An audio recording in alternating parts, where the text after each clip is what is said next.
कक्षा 11 भूगोल के प्रिय विद्यार्थियों, मैं डॉक्टर अब्दुल हमीद, प्रवक्ता Kamlavati Tripathi boys inter college, आज भूगोल का तीसरा अध्याय लेकर इस वर्चुअल कक्षा के माध्यम से आपसे जुड़ रहा हूं। बच्चों, दूसरे अध्याय के माध्यम से आप ब्रह्मांड की सैर कर चुके हैं। तारों,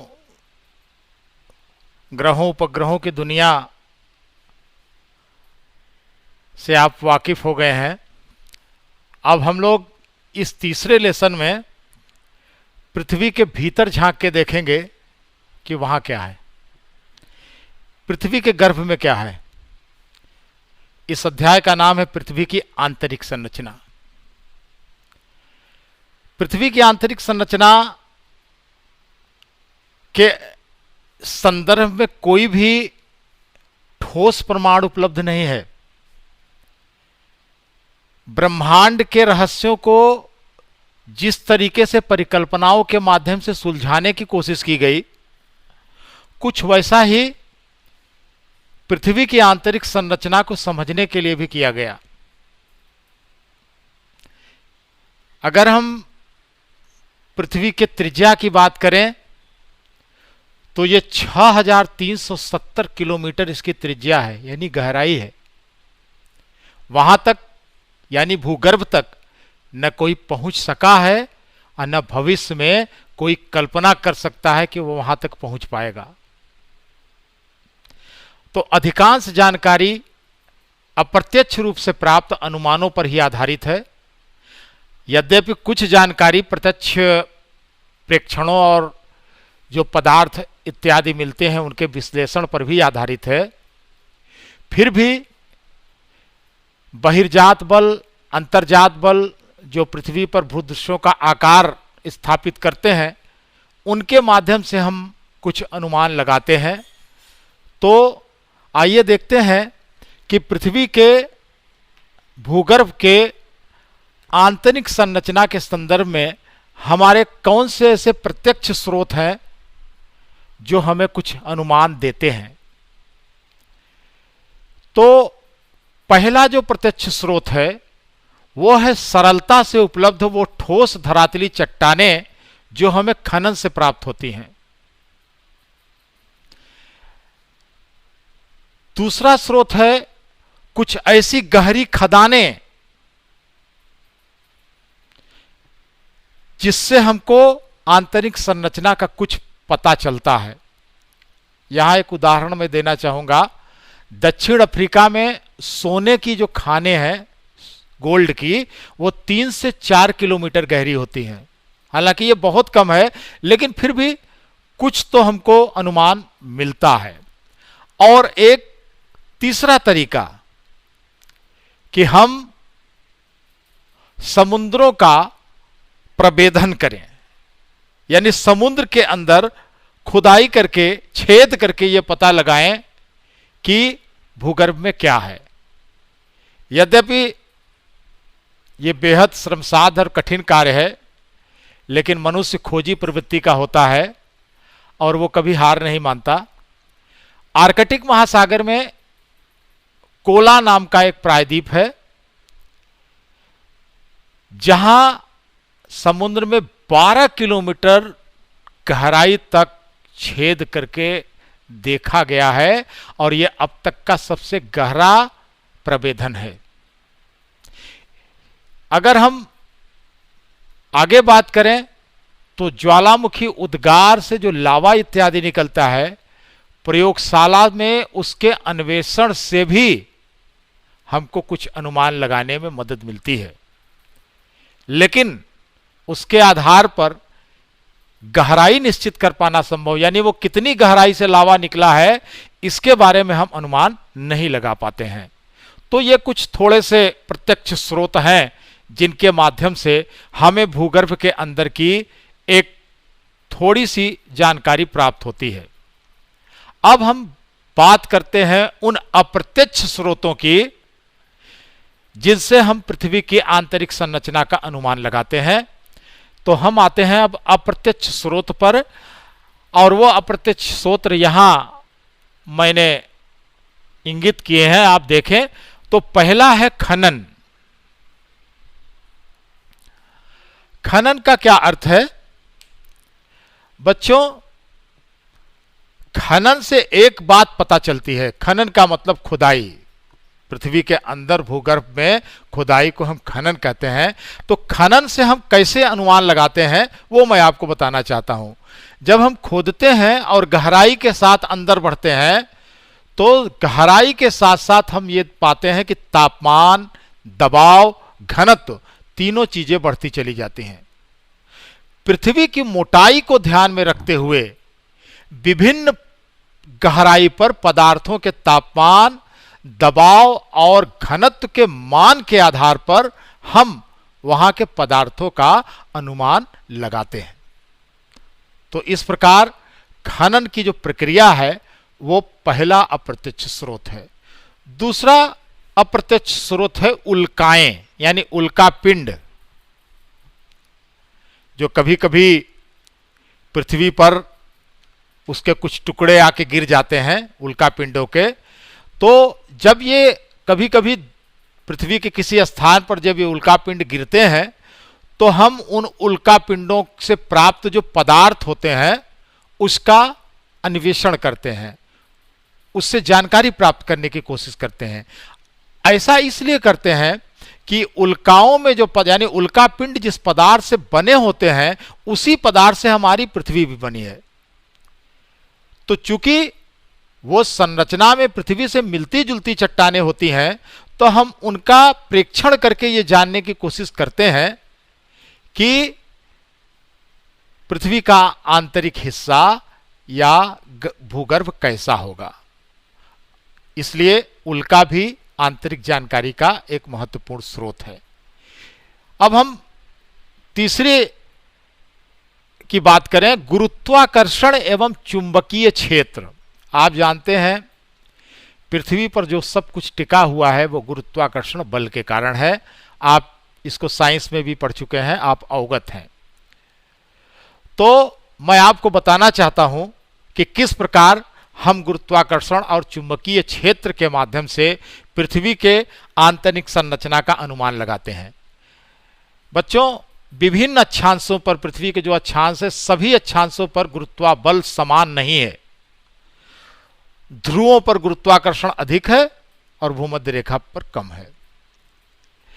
गुरुत्वाकर्षण की इस भिन्नता को गुरुत्व विसंगति कहते हैं। गुरुत्व विसंगति कहते हैं। यह विसंगति भूपर्पटी यानी जो पृथ्वी का ऊपरी हिस्सा है कुछ गहराई तक का, उसमें द्रव्यमान वितरण की जानकारी देती है। द्रव्यमान जो चट्टान का होता है उसके वितरण की जानकारी देती है। चुंबकीय सर्वेक्षण भी भूपर्पटी में चुंबकीय पदार्थों के वितरण की जानकारी देते हैं। इसके आधार पर हम पृथ्वी की आंतरिक संरचना का एक अनुमान प्राप्त कर पाते हैं। अब हम आगे बात करते हैं एक ऐसे विनाशकारी घटना की जिसके माध्यम से पृथ्वी की आंतरिक संरचना का एक बड़ा अनुमान हमें प्राप्त होता है, और वो घटना है भूकंप। जी हां, भूकंप। अपने जीवन में आपने कभी भूकंप की घटना का अनुभव किया है? कुछ सालों पहले यह हमारे शहर बनारस को भी हिलाया था, आपने जरूर महसूस किया होगा। तो पहले हम जान ले भूकंप क्या है। भूकंप का सीधा साधा अर्थ है भूपटल में हलचल होना। और अगर इसको परिभाषित करने की बात हो तो हम कह सकते हैं कि जब किसी ज्ञात अज्ञात कारणों से भूपटल के ऊपर तीव्र कंपन हो, तेज कंपन हो, तो उसे हम भूकंप की घटना के नाम से जानते हैं। यह विनाशकारी आपदा है, पृथ्वी पर बहुत नुकसान होता है, धन जन की हानि होती है, लेकिन उसके बावजूद भूगर्भ की जानकारी का यह बेहद महत्वपूर्ण स्रोत है। प्राकृतिक घटना जिससे भूकंप आते हैं, अब हम उस प्रक्रिया समझेंगे। तो प्राकृतिक घटना जिससे ऊर्जा का निष्कासन होता है वो सभी दिशाओं में तरंगों के रूप में जाती है। यही भूकंप का कारण है। वास्तव में जो भूकंपी तरंगें होती हैं, भूकंपी लहरें होती हैं, वो पृथ्वी की आंतरिक परतों का संपूर्ण चित्र प्रस्तुत करती हैं हमारे सामने। तो हम भूकंपीय तरंगों के बारे में जानें, ठीक है। तो भूकंपी तरंगें दो प्रकार की होती हैं, एक है भूगर्भिक तरंगें और दूसरी धरातली तरंगें। भूगर्भिक का मतलब जो जमीन के अंदर तरंगें चलती हैं उन्हें हम भूगर्भिक तरंगें कहते हैं, और जो धरातल के ऊपरी हिस्से में तरंगें चलायमान होती हैं उन्हें हम धरातली तरंगें कहते हैं। तो पहले हम भूगर्भिक तरंगों की बात कर लें, आप समझ लें कि भूगर्भिक तरंगें क्या है, कैसे काम करती हैं। तो भूगर्भिक तरंगों में सबसे पहली तरंग होती है पी। जी हां, ये पहली तरंग होती है पी तरंग। इसको आप इस तरह लिखेंगे, पी तरंग। ये जो पी तरंग होती है ये तीव्र गति से चलने वाली तरंग होती है और धरातल पर सबसे पहले यह पहुंचती है। धरातल के ऊपरी तल पर यह पी तरंग सबसे पहले पहुंचती है, इसलिए पी तरंग को प्राथमिक तरंग भी कहा जाता है। ध्यान रखिएगा, प्राथमिक तरंग भी पी तरंगों को कहा जाता है। इस तरंग की विशेषता होती है कि यह ठोस, द्रव, गैस तीनों माध्यम से गुजर जाती है। भूगर्भ में कोई स्थान ठोस है, कोई लिक्विड है या कोई गैसीय अवस्था में है, वो तीनों क्षेत्रों से गुजरने की क्षमता रखती है, ठीक है। दूसरी तरंग इसमें है यस। यस तरंग, ये अंग्रेजी का यस। यस तरंगें पी तरंगों के धरातल पर पहुंचने के कुछ देर बाद पहुंचती हैं। जो पी तरंगें होती हैं वो पहले पहुंचती हैं, तो एस तरंगें जो हैं वो पी तरंगों के धरातल पर पहुंच जाने के कुछ देर बाद पहुंचती हैं, इसलिए इन्हें हम द्वितीयक तरंग भी कहते हैं। जी हां, द्वितीयक तरंग। और इस एस तरंग की विशेषता यह है कि यह केवल ठोस, यानी केवल ठोस हिस्सों से ही गुजर सकती है, यह गैसीय और द्रव अवस्था से गुजरने की क्षमता नहीं रखती। इस यस तरंग की सबसे महत्वपूर्ण विशेषता यह है कि इन्हीं तरंगों से वैज्ञानिक भूगर्भ के संरचना की अधिकतम जानकारी प्राप्त करते हैं। ठीक है बच्चों, तो अब हम देखते हैं धरातली तरंगे, यानी भूगर्भिक तरंगे दो प्रकार की होती हैं, पी और एस। अब हम धरातली तरंगों की बात करते हैं जो भूगर्भ के ऊपरी हिस्सों में चलती हैं। धरातली शैलों और भूगर्भिक तरंगों, जो धरातल की शैलें हैं और भूगर्भिक जो तरंगे होती हैं, उनके मध्य जो परस्पर क्रिया होती है उसके आधार पर, उसके द्वारा, उसके फलस्वरूप जो नई तरंगों की उत्पत्ति होती है उसी को हम धरातली तरंग कहते हैं। यानी भूगर्भ की जो शैल है, चट्टानें हैं, उन पर जब भूगर्भिक तरंगों का क्रिया होती है तो उससे नई तरंगें उत्पन्न होती हैं जो धरातल के ऊपरी हिस्सों में होती हैं। इसे हम धरातली तरंग कहते हैं। और ऐसी तरंगों को हम यल तरंग के नाम से जानते हैं। ये यल तरंग इनको कहा जाता है। यल तरंगों का वेग भिन्न भिन्न पदार्थों में भिन्न भिन्न होता है और ये बहुत विनाशकारी तरंगें होती हैं। ठीक है, तो भूकंप में इन तरंगों का विशेष महत्वपूर्ण कारक के रूप में इनको जाना जाता है। अब हम देखेंगे कि भूकंपीय छाया क्षेत्र क्या है। बच्चों, धरातल पर कई ऐसे क्षेत्र हैं जो जहां कोई भी भूकंपी तरंग अभिलिखित नहीं होती। तरंग तो होती है, लेकिन जो हमारा सिस्मोग्राफ होता है जो कि भूकंप को अभिलिखित करता है, भूकंप को मापता है, उस पर उसका जो रिक्टर स्केल होता है उस पर वो कोई भी तरंग अभिलिखित नहीं हो पाती है। कुछ ऐसे क्षेत्र धरातल पर हैं, ऐसे ही क्षेत्रों को हम भूकंपीय छाया क्षेत्र कहते हैं। यानी आपसे पूछा जाए भूकंपीय छाया क्षेत्र क्या है, तो आपका उत्तर होगा कि धरातल पर कई ऐसे क्षेत्र हैं जहां कोई भी भूकंपीय तरंग अभिलिखित नहीं होती। इन्हें हम भूकंपीय छाया क्षेत्र के नाम से जानते हैं। ठीक है, अब हम बात करेंगे भूकंप के प्रकार की। भूकंप के प्रकार, आइए इसको कुछ बिंदुओं के माध्यम से हम समझते हैं।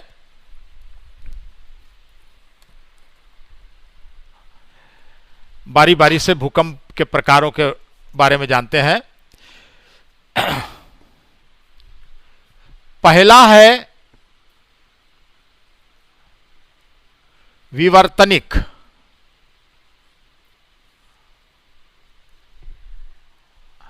विवर्तनिक क्या है, मैं आपको बताऊं। पृथ्वी के भूगर्भ में भ्रंश तल के किनारे चट्टानें जब खिसकती हैं, भ्रंश तल होते हैं भूगर्भ में, जब उसके किनारे की चट्टानें खिसकती हैं तो भूकंप आता है। इसको हम विवर्तनिक भूकंप के नाम से जानते हैं। प्लेट विवर्तनिक सिद्धांत है जो हमको इसके बारे में जो है विविध जानकारी देता है, तो इसलिए इसको हम विवर्तनिक प्रकार कहते हैं भूकंप का। और मैं आपको बता दूं, सामान्य तौर पर भूकंप का असली कारण यही है, यानी तेज भूकंप लाने का सबसे बड़ा कारण विवर्तनिक कारण है। अब हम दूसरा देखेंगे, ये विवर्तनिक भूकंप हो गया। दूसरा हो गया ज्वालामुखीय भूकंप। ज्वालामुखीय भूकंप, बच्चों आपने ज्वालामुखी का नाम तो जरूर सुना होगा, इसकी घटना से भी परिचित हो गए। अचानक पृथ्वी के किसी हिस्से से भयानक विस्फोट के साथ राख लावा धुआं बाहर निकलता है और ये भीषण विस्फोट होता है। और जब ये भीषण विस्फोट होता है तो इससे आसपास की जो धरती है वो हिल जाती है। ज्वालामुखी विस्फोट जब भीषण रूप से होता है तो आसपास की धरती हिल जाती है, तो एक लोकल क्षेत्र का एक उसको भूकंप का झटका महसूस करते हैं लोग, तो उसको हम ज्वालामुखी भूकंप कहते हैं। अब हम तीसरे भूकंप की बात करते हैं, नियात भूकंप। नियात भूकंप ये क्या है बच्चों? आप जानते हैं खनन क्षेत्र में यहां जहां खुदाई होती है वहां कभी कभी बहुत गहराई तक खुदाई हो जाती है, अंदर खुदाई होती रहती है, ऊपर की छत बची रहती है। किसी कारण से अचानक उन छतों में दरार उत्पन्न होता है और बड़ी भयंकर आवाज के साथ वो छतें बैठ जाती हैं। जैसे कोयले की खदान में अक्सर इसी घटनाएं हो जाती हैं। तो जब वो खदान की छतें तेजी से बैठती हैं भयंकर आवाज के साथ, तो आसपास का क्षेत्र कांप जाता है। तो इस प्रकार जो भूकंप आते हैं उसको हम नियात भूकंप कहते हैं। चौथे की बात करें, विस्फोट भूकंप। विस्फोट भूकंप आप जानते हैं आधुनिक समय में बहुत सारे देश परमाणु बम बनाते हैं, उसका परीक्षण करते हैं। तो जब परमाणु बम या रासायनिक तत्वों का परीक्षण किया जाता है जमीन के भीतर, तो भयंकर विस्फोट होता है वो, और वो उस भयंकर विस्फोट के कारण वहां आसपास के कुछ इलाके कांप जाते हैं, हिल जाते हैं। इसको हम कहते हैं विस्फोट भूकंप। इसके बाद पांचवा है बांध जनित। बांध जनित भूकंप ये क्या है? बांध तो आप सुने ही होंगे, जानते हैं, नदियों पर विशालकाय बांध बांधे जाते हैं। कुछ बांध तो बहुत ही विशालकाय ऊंचे हैं और उसमें पानी के धारण करने की क्षमता बहुत ज्यादा होती है। पानी जब बड़ी मात्रा में उस बांध में भर जाता है तो क्षेत्रीय असंतुलन उत्पन्न होता है, यानी वहां का भार धरातल पर बहुत ज्यादा बढ़ जाता है अपेक्षाकृत आसपास के क्षेत्रों में। तो ऐसे असंतुलन की स्थिति में भी आसपास के क्षेत्र में भूकंप कभी कभी आ जाते हैं। इन्हें हम बांध जनित भूकंप कहते हैं। ठीक है, अब बच्चों एक जल्दी से एक छोटा सा बिंदु और ले लेते हैं आज का लेक्चर समाप्त करने से पहले, और वो है भूकंप की माप। भूकंप की माप। मैं बहुत लंबा वीडियो आपको नहीं देना चाहता हूं कि आपके टाइम टेबल के पीरियड के अंदर ही थोड़ा थोड़ा हिस्सा आपको बताया जाए। तो आइए देखते हैं भूकंप की माप क्या है, यानी भूकंप को मापना कि कितना भयानक भूकंप था या हल्का था या मध्यम था, इसको हम एक यंत्र से नापते हैं। पता है आपको? उस यंत्र का नाम होता है सिस्मोग्राफ। याद करिएगा, क्वेश्चन पूछा जाता है भूकंप मापी यंत्र या सिस्मोग्राफ। इसका कार्य है कि वो लहरों की, यानी कि जो तरंगे होती हैं जिनसे भूकंप आते हैं, उनकी तीव्रता को मापता है। और मापने की जो इकाई है, जैसे आम तौला जाता है किलो में, कपड़ा नापा जाता है मीटर में, इसी प्रकार भूकंप मापा जाता है रिक्टर स्केल के माध्यम से। और रिक्टर स्केल पर 0 से 10 तक की तीव्रता का भूकंप हम परीक्षण के माध्यम से प्राप्त करते हैं, उस पर अभिलेखित हो जाता है, यानी रिक्टर स्केल पर वो अंकित हो जाता है कि कितना भूकंप था। अगर वो 5 के अंदर होता है तो उसे हल्का माना जाता है, और जैसे ही वो 5 के ऊपर 6-7 के आसपास जाता है तो वह बहुत भयंकर और प्रलयकारी भूकंप आता है। तो इस प्रकार भूकंप की माप की जाती है। तो आज अब यहीं पर मैं इस लेक्चर के माध्यम से मैंने आपको जो बताया, अगले लेक्चर में हम इस पाठ के कुछ अन्य महत्वपूर्ण बिंदुओं को लेकर पुनः उपस्थित होंगे। धन्यवाद।